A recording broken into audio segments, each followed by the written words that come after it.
पूनम अपनी जेठानी से कह रही थी कि कल रात जब आप जेठ जी के साथ धमा चौकड़ी मचा रही थी तो वह जाग रही थी। पूनम की जेठानी यह सुनकर शर्म से पानी पानी हो गई। फिर सफाई देते हुए बोली, क्या करूं? रात में भोजन करने के बाद उन्हें होश ही नहीं रहता। मेरे शरीर को तो वे रुई की तरह धुनकर रख देते हैं।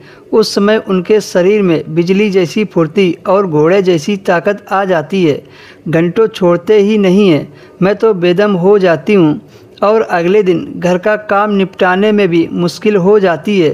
जेठानी की बात सुनकर पूनम का मन किया कि वो अपनी छाती पीट ले, मगर उसने हंसकर कहा, तुम जेठ जी को मनमानी करने दो, घर का काम मैं संभाल लूँगी। इस चर्चा का नतीजा यह हुआ कि उस रात पूनम की जेठानी बारामदे में न लेटकर अपने कमरे में लेट गई।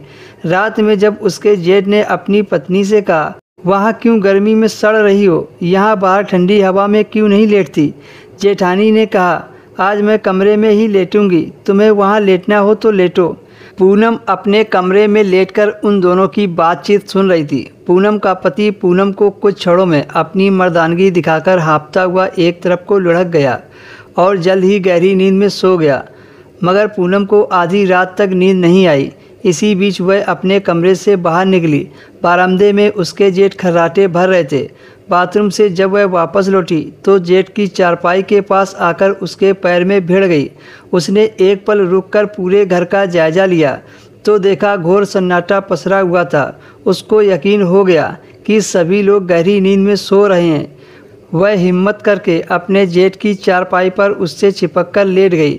नशे में चूर जेठ की नींद जल्दी ही खुल गई और उसने पूनम को दबोचकर संबंध बनाना शुरू कर दिया। जल्द ही पूनम की झिझक दूर हो गई और वह भी अपने जेठ का साथ देने लगी। जब जेठ की पकड़ धीमी पड़ी तब तक पूनम संतुष्ट हो चुकी थी। पसीने से लथपथ जब जेठ ने उसे छोड़ा तब उसकी नज़र पूनम के चेहरे पर पड़ी।